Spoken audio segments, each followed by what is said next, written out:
Buenas tardes y antes de nada agradecer a todos los que han hecho posible que podamos estar aquí hoy, esta tarde, y agradecimiento especial a los sanitarios a los que le dedico mi charla. Érase una vez. Bueno, en el cuerpo humano hay 37,2 billones de células que trabajan cada día porque funcione bien y porque podamos vivir. Así es como comienza cada uno de los capítulos de un anime que se llama Cells at Work, Células en el trabajo, Ataraku Saibou en japonés, y que cuando yo lo vi me transportó en el tiempo inmediatamente a cuando era pequeño y estaba en la tele viendo la serie que le da título a mi charla, Érase una vez en la vida.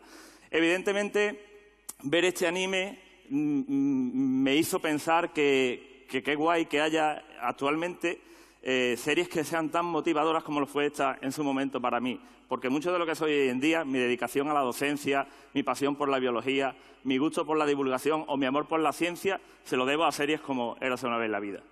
¿Quién nos recuerda esos protagonistas, esas células que se movían por un cuerpo humano en el que iban interaccionando unas con otras para mostrarnos cómo funcionaba? Bueno, pues lo mismo, la misma base es la que toma este anime, que yo voy a aprovechar para hablar de nuestro sistema inmunitario.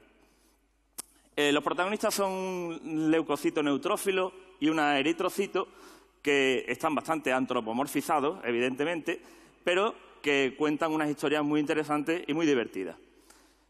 Ahora aprovechando que el anime está de moda gracias a las plataformas de streaming, pues creo que hay que reivindicar el anime también como un nuevo medio para aprender ciencia y creo que podemos obtener muchas cosas interesantes de ahí. Ojo, que no por ser dibujos animados es apropiado para todos los públicos. Evidentemente, este al que yo me refiero está recomendado para mayores de 12 años. Sería más recomendable para adolescentes más que para niños. De hecho, una de las críticas que se le hace es que es muy sangriento. Hay mucha sangre, se derrama mucha sangre, hay escenas como esta, pero no es sangre. Lo que estamos viendo ahí es citoplasma bacteriano. No puede haber sangre dentro de la sangre, ¿vale? Bueno, como veis, el parecido de algunos de los glóbulos blancos, de los neutrófilos, como el protagonista, nos va a venir muy bien para hablar del origen de las células sanguíneas. La hematopoiesis es el proceso por el que se forman todas las células sanguíneas, siguiendo dos líneas diferentes, la línea mieloide y la línea linfoide. Por la línea mieloide vamos a obtener eritrocitos y leucocitos, tanto granulocitos como basófilos, eosinófilos o neutrófilos, y también a granulocitos como los macrófagos.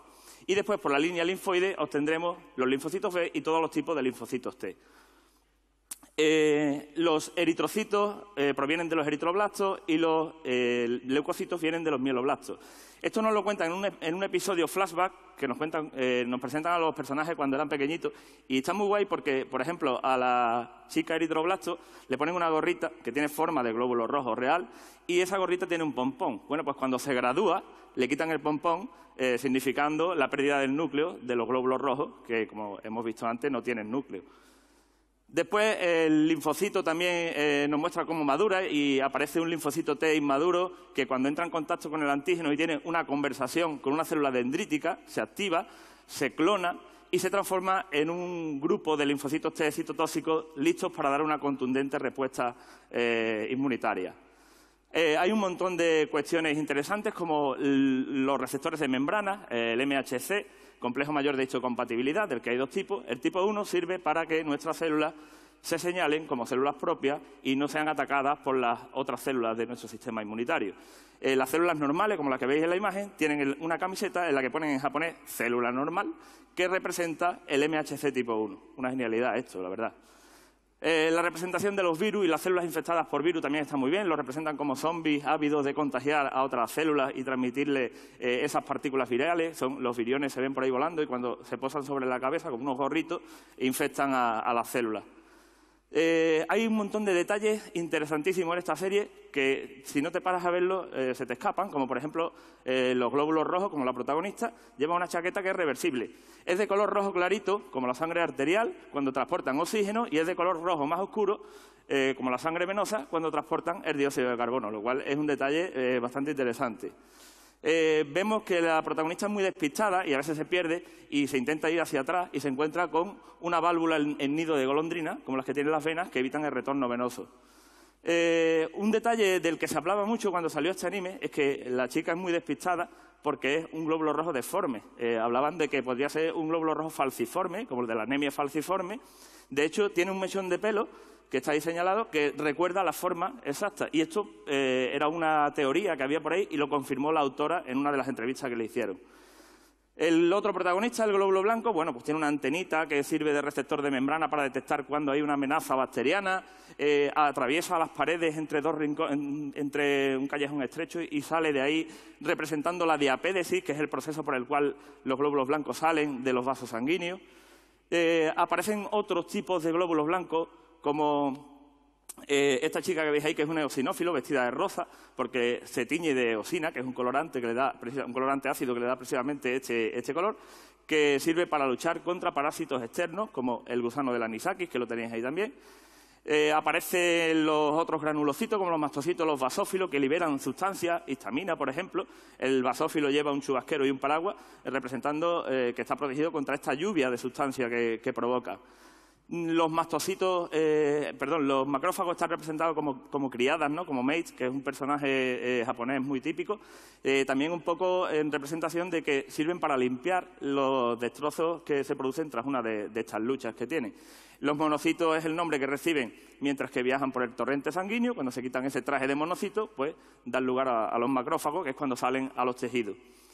Los distintos tipos de linfocitos también están muy bien representados. Aparecen los linfocitos T citotóxicos, CD8+, que actúan destruyendo directamente a las células. Los linfocitos T cooperadores o helpers, CD4+, que coordinan la respuesta inmunitaria.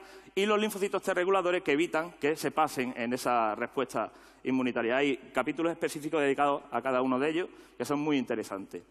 La respuesta que dan los linfocitos T es la respuesta celular, que consiste en destruir células infectadas por virus o por parásitos intracelulares, fagocitándolos, pero también son capaces de fagocitar bacterias.